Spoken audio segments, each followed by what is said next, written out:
Okay, we're live. Okay, so this is our week 7 meeting. I'm Carolyn Kent.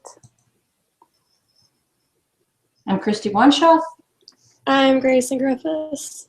And I'm Annie Cobble. Awesome. Okay, let me get those questions pulled back up here. Okay, so it says the first thing that we're supposed to talk about says Dr. George Will discusses many important topics. Choose one that you are personally interested in, understanding, and then research the following. Why did the government get involved in this issue? So I chose healthcare. My dad works with a like medical supply company, and so the government getting involved in healthcare has affected his business quite a bit. And then when we moved to Arizona, obviously I quit, but when we were living in Utah, I worked at a doctor's office for a year, and so I saw the government's involvement in healthcare affect them quite a bit as well. So I put that they got involved because there were a lot of people that were uninsured or underinsured, and they wanted to try to find a way to make healthcare more accessible to everybody.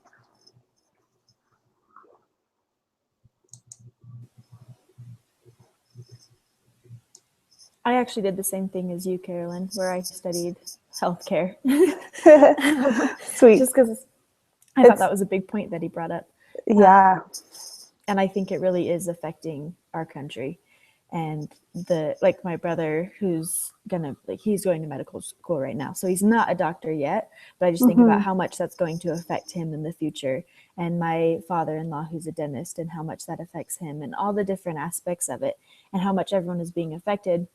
And so when I was studying it, I realized that, like you said, it was the government got involved because so many people were not insured and they couldn't afford healthcare. And so then they started giving out these plans and different things like that.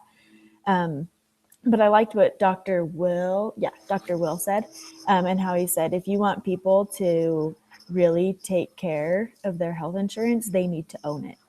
It's something that they need to be in control of. It's something that they need to take care of because, like he said, we're not going to wash a car that we rent. We're going to take care of things that are ours and things that we own, not something that is somebody else's or something that somebody else is paying for. So I really liked how he mentioned that, how we need to give it to the people and let them have some responsibility over it. Yeah. So that was something that I liked that he pointed out about healthcare. Was giving it to the people.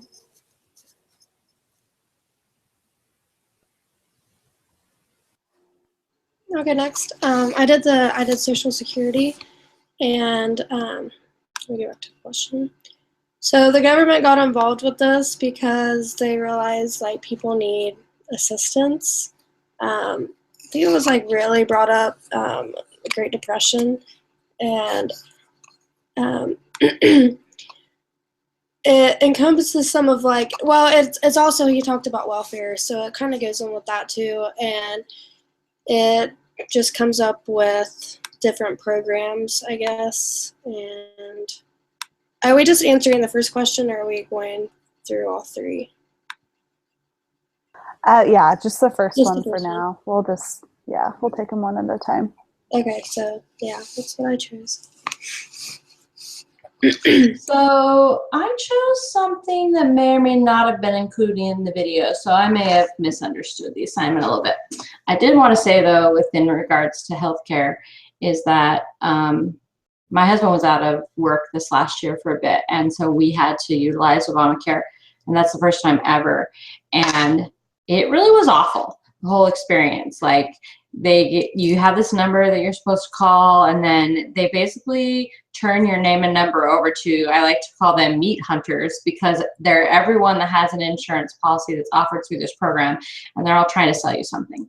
And so you're like having to sift through all these people who are trying to sell you all this stuff, and you're like, it's hard to keep track, you know, it's $50 difference in deductible, or like there's just so complicated.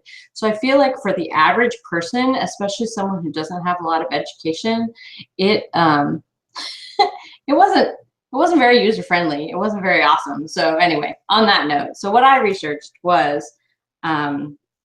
actually children with disabilities, and the government got involved actually back, or it started as just people with disabilities, and they got involved after World War II when all the veterans started coming back, and they were all disabled because they'd been injured in the war.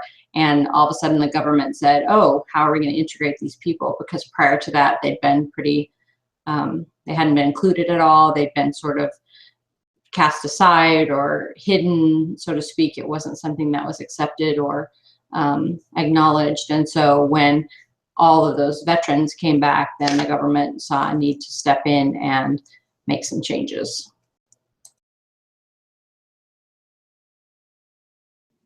Okay, awesome. Seems like we've got some good topics here. So the next question was, has it been effective? What have been the results? So for healthcare, everything that I've heard so far, it has not been very effective. I've heard one problem that they ran into, they underestimated how poor in health a lot of the uninsured people were. And so when they kind of flooded the system and got in there, it, like in theory, I think it sounds like a great idea. Like obviously we want people to have health insurance. We want people to, you know, get things taken care of when they need them taken care of. But a lot of people had put things off for so long. And then once they got insurance, they were going to the doctor, and it ended up being a lot more expensive than they anticipated. And so they've had to raise costs of healthcare for people, and they've had to cut reimbursement quite a bit to doctors and just basically everyone else in the healthcare world. And so that has been really hard. Like I said, for my dad's business, it's really, really, really, really hurt them because there's no room for competition. And so especially for him, they, with his part of the healthcare world, they did, it's kind of hard to explain, but they did like a bidding thing. And so basically all the other companies like him put in bids saying, we're willing to pay this much and we're willing to pay this much and whatever. And so whoever won the bid, that brought reimbursement rates down even lower for everybody else. And so it's really, really hurt his business, and his business might not make it. There's a really good chance it's not going to make it. And my dad's the president of the company, so that means we lose our house, and it's created a lot of problems for my family. And then I've had friends that I'm under 26, so I'm still on my parents' insurance. But I've had friends get their health care through Obamacare, and it's been a nightmare for all of them too. Like you said, Christy, it's been more expensive than they anticipated, and it just seems like whenever they call their insurance to try to get help, like the people have no idea what they're talking about. Like when she had her baby, she ended up paying thousands and thousands and thousands extra, something that she thought would be covered and like be okay, that they wouldn't have to pay a ton. She had to pay a ton because when they called, when she first got pregnant, they told her, yeah, go see this doctor. He's in network and whatever. And so she started to see that doctor, and then she started getting bills for thousands and thousands of dollars. And she kept calling them, trying to figure out why, and no one told her. And after a few weeks and after several visits, someone finally said, oh, well, you were supposed to see your primary care physician first. And she's like, I don't even have one. She's like, I never go to the doctor. I don't have one. And her OBGYN was considered a specialist, so the insurance wasn't covering it, and they made her pay for all that. And they called and asked, like, what are we supposed to do? And they said, oh, go see this doctor. And then on top of it, So she had to pay tons of money out of pocket for that, since they weren't covering it, because she didn't get a referral from her primary care physician that she didn't have. And then on top of it, the end of her pregnancy gets there, and she finds out that that doctor's in network, but the hospital he delivers at is not in network. And so she had to get a whole new doctor, and they told her to see that doctor. So I just think they've had a hard time managing it, and I've not yet heard one positive experience from it. So.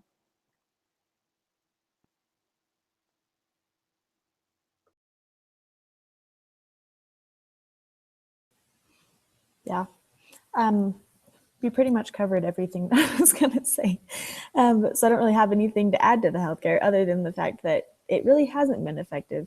And like you said, I haven't heard any good stories that have come from government being involved in the healthcare, insurance, mix up, medical, all that stuff. But yeah, I think you covered all the points and hit everything that I was going to say. So that's it. Okay. So like I did Social Security and I like wrote some points down. So it has been effective, and it also, people believe it hasn't. So I think how it hasn't is there was a point made and it said workers entering the labor force today won't live long enough to get back anywhere near what they pay in Social Security taxes. And that's like a big deal to people. And it says Social Security has also failed to maintain a realistic retirement age, and it has really affected a lot of people. And then the website that I researched on about successes and failures, it says that, according to this website, that Social Security, its successes outnumber its failings. And the reasoning they gave was Social Security has succeeded in creating a national ID card, which you can't open a bank account and things like that without it, and it has succeeded in creating a huge government bureaucracy, and it has succeeded in launching the modern welfare state, which is a lot of what Dr. Will talked about. And it has succeeded in creating dependency on government largesse, and which I guess that's a success. And let's see, what else did it say? It said that Social Security has succeeded in discouraging private savings, which my dad is the CEO of a bank, and private savings is big for us because we don't want to like put all of our money into the government and have it fail, I guess. So I guess I wouldn't really consider that a success because they want you to depend on it, but that's just me. But I think it has been effective in the long run. Sorry guys, I'm still a little bit sick.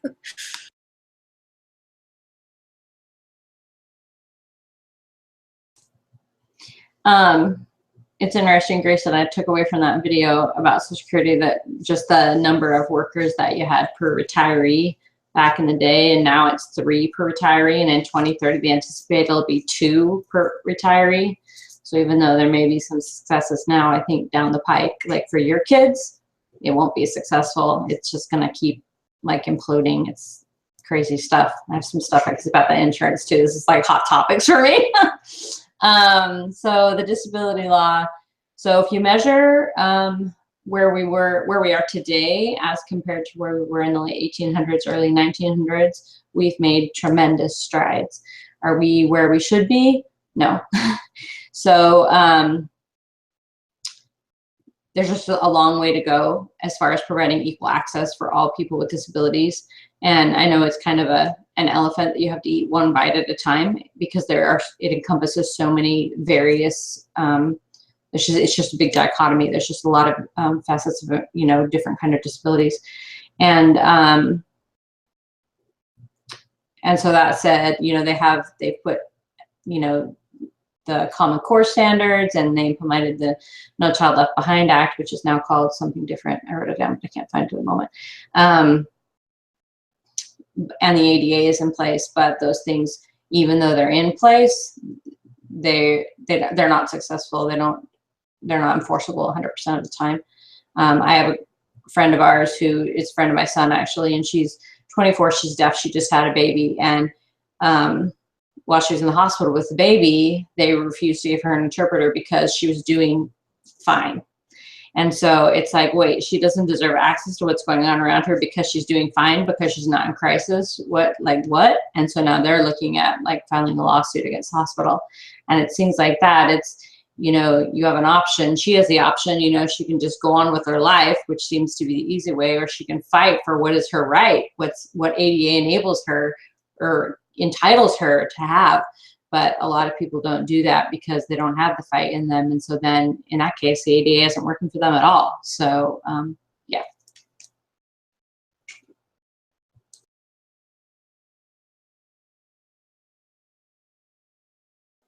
Okay, so the next question is, what can the government do to make it more effective?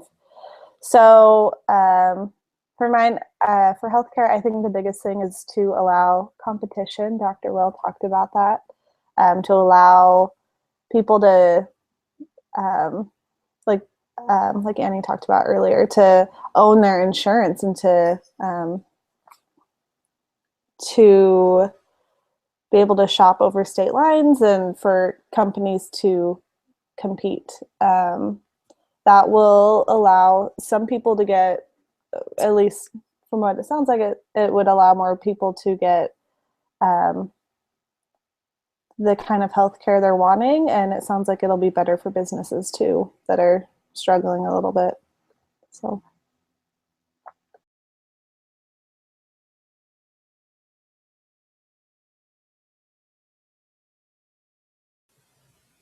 Okay.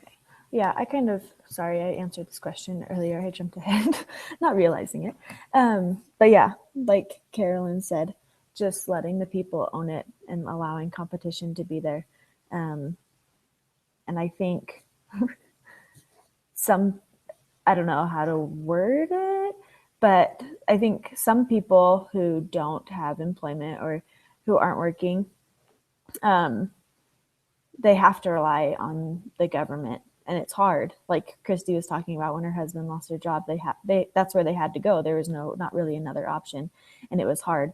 And so if the government is going to be involved, they need to make sure that it works correctly, and that it's easy and accessible, and that those who really need it are able to use it in a better way, because it's obviously not working the way that it is right now. So they need to change it in some aspect that makes it easier for those who really do need it.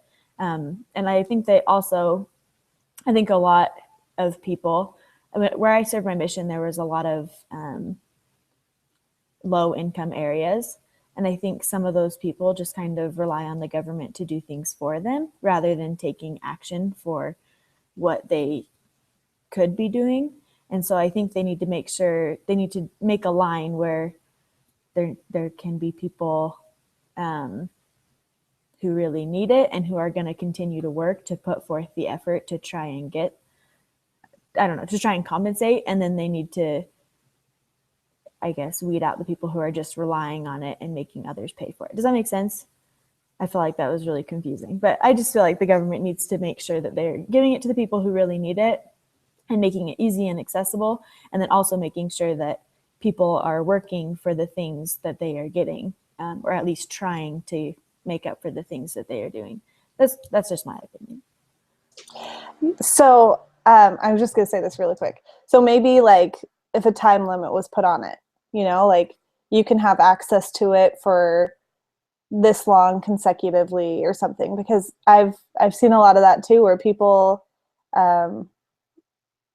they love that the government takes care of everything, you know, and yeah, they feel like they don't have to work for it. I mean, think about the church welfare, you know, the church is so willing to help out, but usually they require that you do something, you know, like help clean the church or, you know, whatever. But most bishops are like, yeah, well, we'll help you out with this, but you help us out with this a little, you know, so that way they do feel like they earned it, you know, and it's not just a free handout and yeah, don't worry, we got you. You know what I mean? Yeah. So I think that's part of that ownership thing. And I think that would help a lot. Yeah. So That's what I was trying to say. That was very well worded. It's the old adage about teaching a man to fish. You catch a fish, you'll feed a man for a day. If you teach a man to fish, you'll feed him for a lifetime. So with Social Security, I think that, sorry, I have to read the question again. That would be more effective. He was talking about how he got this card when he turned 65 and he showed it to the doctor, and the doctor was like, oh, like, that's great, you know, and then he was like, in reality, I show him this card and then all my bills get sent to my kids. And when he said that, I was like, what? Is that really gonna happen? Because like I'm just like really learning about all of this and stuff and Social Security. That's why I like researched it. But I think some points that we can make that he kind of made was be aware of how much we do make and how much we put into it, and be responsible. And I also think don't file or don't sorry. Don't claim it until you're around like the age of 70. And I think also like avoiding like Social Security like tax traps would also be smart to do, because I think a lot of people just kind of throw their money away with sending it with, they don't really even know what they're doing with it. They don't research it, which obviously I need to research it a little bit more, but I am learning. And I just think that being aware would be the best thing to do, especially since everybody has to do it.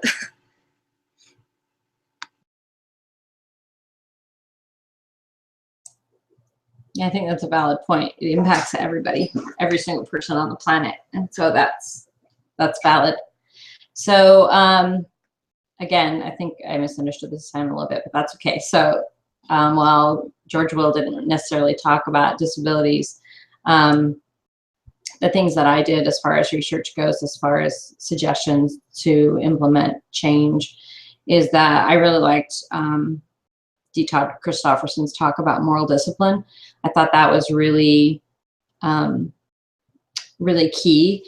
And it's just like, how do we as a nation enforce that? Like, how can we teach moral discipline? I liked what he said. He said, moral discipline is the consistent exercise of agency to choose the right because it is right, even when it's hard. And that reminded me of, you know, this young girl that I told you about in my example.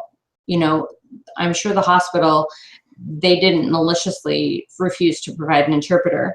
It just wasn't available, and it wasn't easy. It was hard. So they were making a choice not to do what was right because it was right. They were choosing to not do what was right because it was hard, which is exact opposite of moral discipline. And so it's like, how then do we put safeguards in place so that they're compliant? It's like with any of these things that we're talking about, these are all things that the government's instituted, but how is it implemented? How do we have access to it? What's the regulation and how does that happen? And it seems like in each example, sort of the breakdown happens because it's not accessible, because we don't know how to access it, because we don't educate ourselves, you know, as a general population. And so that even though these things are in place and they could be maybe better than they are, it's accessibility. We just don't have it. And I think that's a lot of issue with the ADA. Like, how do you become ADA compliant? Well, it's a big fat fight. Nobody has the energy for that. Nobody has the time for that. Everybody's just trying to make, you know, ends meet so they can feed their family or whatever. And so I just think that you just have to take it one at a time, you know, individual by individual. And it's a lot about this class, you know, standing up for what you believe, standing up to help those that need the help, whether it's in regard to access to Social Security or to health care or even just disability, which all of us has talked about. But that quote by by Gandhi had just kept coming into my mind, to be the change that you want to see in the world. As I was listening to George Will and thinking about these things, it's just like, we have to be the difference. We have to stand up and take the first step, and we have to make the change.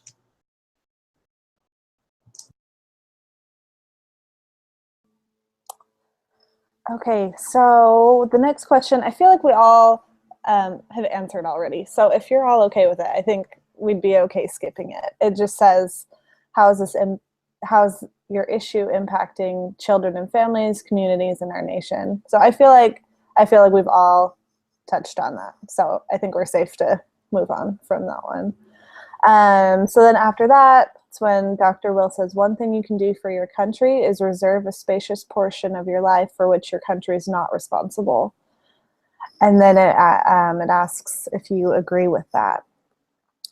So I definitely agree. I think I feel like this is something that's taught in the church too. You know, we have a lot of lessons about being self-reliant, and everybody needs help from time to time, and that's totally fine. But I don't think we should rely on the government to solve all of our problems. And yeah, so I think it's important to take ownership and be in control, and to act and not be acted upon. So that's how I feel about it.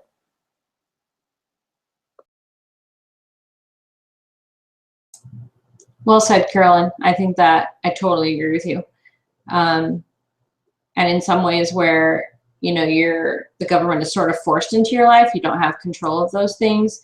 I mean, even some of those things I wish that I could push out of my life and have a little bit less, you know. It's like the Obamacare, for instance, when my husband went to work, we didn't have an option. We had to have insurance. It's the law. And so there's a lot of people out there in the world now that are being forced to have insurance when they don't have money to feed their families. And that's where things like programs like this, where the government's stepping in and they think they're doing something good, you know, in those situations, they're not doing something good. They're not helping.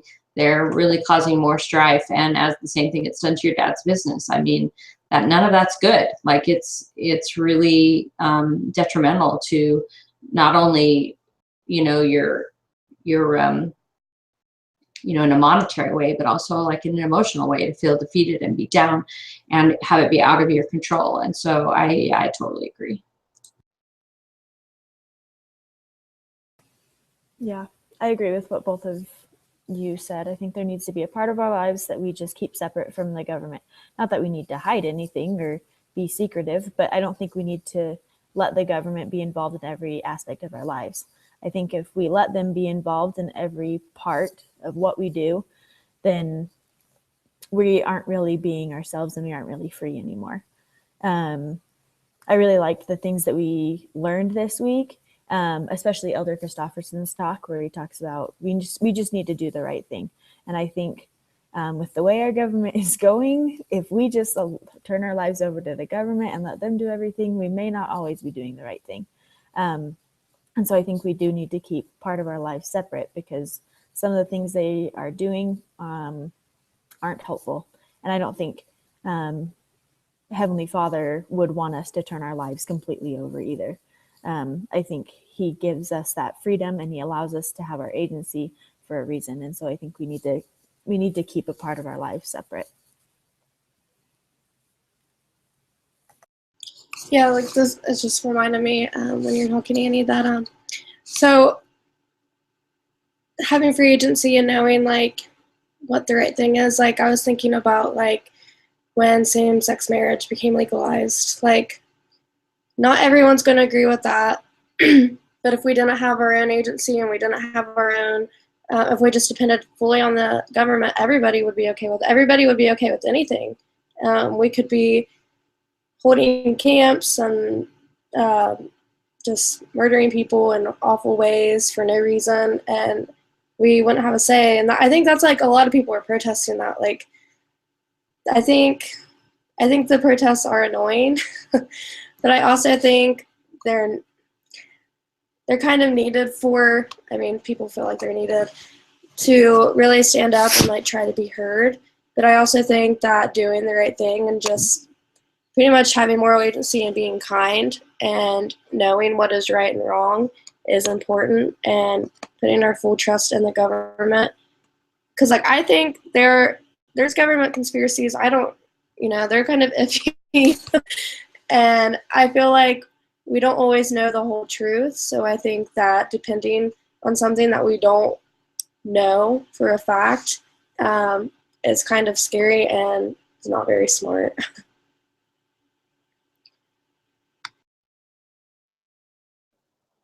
Okay, so the last question is, in what areas do you personally feel the government should be involved and should not be involved in addressing your chosen threat to children and families? So the threat that I've been writing on is like the effects of a fatherless home. And just in like reading over the Constitution again and hearing the talks we heard this week. Sorry, let me just try to get my thoughts here.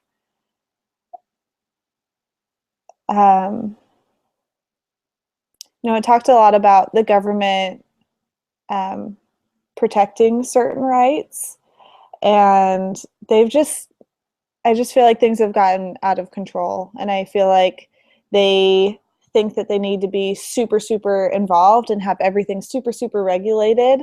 And I think the government's spreading themselves so thin that they just have a ton of programs that aren't very effective and that most people don't like. And so I think they just, in answering that question, I think they need to step back in some areas. And I think they need to maybe turn things over to the states a little bit more. I think some of the problems they've had have created problems. I mean, maybe this is a stretch, and I know it wouldn't apply 100%, but rarely anything does, But just like for my topic, maybe for some people, they don't feel a real commitment to their family because they feel like, well, if I decide to leave and I don't want my family, I don't want my wife and kids anymore, maybe the husbands feel like they'll be okay because, she can get on food stamps and the kids can all get on Medicare or Medicaid, and, they'll all be okay. And so they don't really need me. And so it makes me leaving the family okay, Whereas maybe if they felt more responsibility to take care of their family and they felt like, oh, the government will take care of them, then maybe they'd work harder to resolve some of the problems they have in their marriage, and maybe they'd stick around, So I just think the government needs to be careful where they're trying to get involved, because it can make people feel less responsible and can cause problems.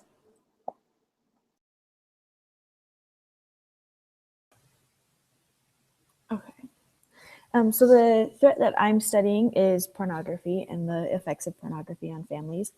And so I think there is, to some extent, there is some government involvement, and they are trying to help. I know they're trying to prevent child pornography and trafficking and things like that. But I think there needs to be more regulations with the production of any pornography. Because some don't view it as a threat. They view it as something that is actually good for couples and things like that. It's been interesting to read about some of the things that people say, and I don't agree, but that's okay. They have their opinion. And so I think there needs to be more regulation on things that people can post on the internet. There needs to be more regulation with just the production of it in general.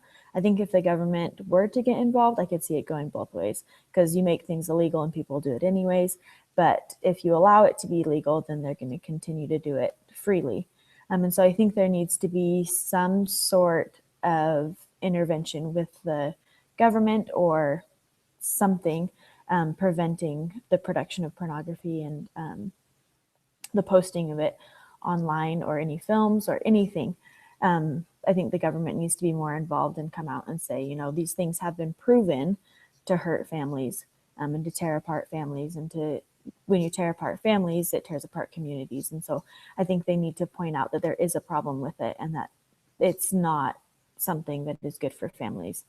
But that's just my personal opinion. Okay, sorry. I am going to the temple right now, and my ride is here, so I have to go. Sorry. But I will see you guys next week. Okay, sounds good. Have fun at the temple. Bye. See ya. So I'll go next because I'm studying the same threat as she is. It's interesting because I started doing my threat as just the gender identity piece, and it just got really hard. So I actually switched to pornography, which was easier. But I liked a lot of the things Annie said, but I just don't know how. So the World Wide Web, it's not just about our country. And so I don't know how you police that. Like, it needs to be a United Nations. Like, everyone needs to come together and make a decision. And I don't see that happening. It's really scary. And so when I think about the fact that maybe that isn't attainable at all, I look back then, you know, closer to home, the internet providers, could we make it easier so that you had to make it less easy for us to access it? Like, I mean, obviously people have agency, and so if they want it, they can access it, but they have to maybe pay extra for it, or it's just not part of their package. You know, your filter is automatically set to filter all of those on all your Wi-Fi devices. And if you want that, you have to pay extra. So it's not just a given. Instead of us having to protect ourselves from it because it's already there, maybe it's the reverse. You know, maybe it comes in and you have to pay extra for those things. So I wish it was a perfect world, and I wish that we could regulate what's posted on the internet. But to be honest, I just don't. I just don't think it's feasible. So yeah. So I think the government should get involved, but I don't know how realistic it is. My topic is abortion, and I think regulation would be nice. I like what Annie said about if it was illegal, people were still going to do it. And since it is legal, people do it all the time, and it's just free will. And, you know, it's not a shock when you hear someone getting an abortion. And I've read stories of people in other countries where abortion is illegal, and they do it themselves, which is not healthy, sanitary, anything. And people are like, this is why we need abortion. Like, I had to go and do this myself, do it in my bathroom. I didn't want my parents to know. I'm in high school. And to me, she's like, I'm not ready. And I'm just thinking, why would you even put yourself in a situation to have that happen? But that's like the whole free agency thing. And I think that the government, I think that it should be more regulated. Abortion is a big topic right now, and people will have the argument, well, so you want to take care of this, and it has like a picture of a fetus, and then it says, but you don't want to take care of this, and it has a picture of a 3-year-old. And I read things from the church, and they say, you know, there's other options. You can have adoption. You can have families in the church. You have other resources other than just aborting the child, because that is murder, other than, like, you know, the circumstances of what the church does say, like health and rape and things like that. But I think I know a girl, she went to high school with me, and she had 4 abortions in high school, and her parents never knew. She didn't even have to have them sign a paper. She just went to court, and he said, you know, why do you not want to keep this baby? And she said, just got accepted into college. I don't really like this guy, you know, don't want my parents to know. I'm not ready. And he said, okay. And he signed off on the paper, and 4 times. And I don't understand how that's okay. 4 different times, but it is in society today, and it happens all the time. And I think we do need regulations, and I think that having this so open, and you can just walk into a clinic and say, hey, I need this, and not even give any reason why, just I don't want it, or I think that that's really sad, and I think that it's not helping society whatsoever.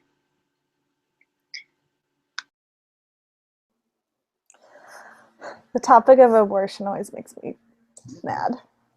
Me too. There's so many other choices they can make beforehand, and then after too. That's not their only option. And yeah, maybe that would be really hard to. I'm sure that's hard to be pregnant for that long and to give the baby up and whatever. But my husband said on his mission, he said almost every woman he talked to and interviewed for baptism had had an abortion.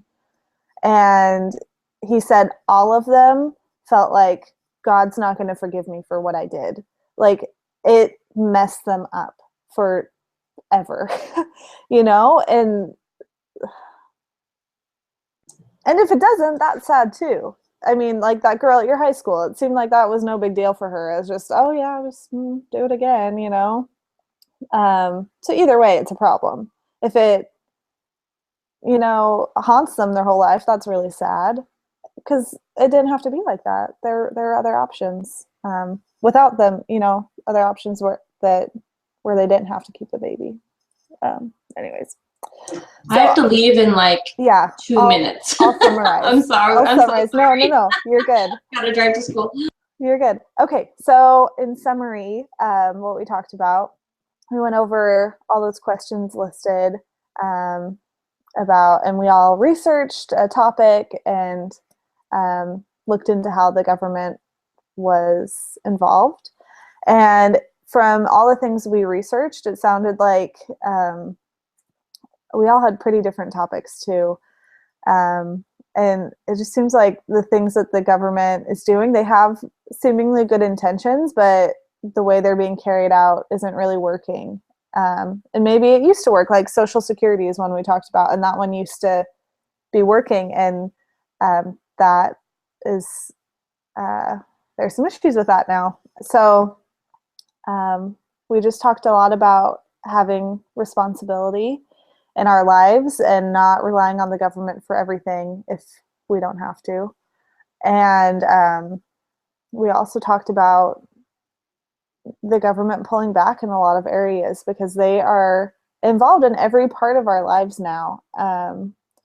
And in a lot of cases, our voices are being ignored. And so we all agreed that it's really important to be responsible and to be accountable, and that the government needs to back off a little bit. And I think in some ways we can have an impact on that based on who we vote into office and the laws and policies that we vote for or against. I think we can make a difference.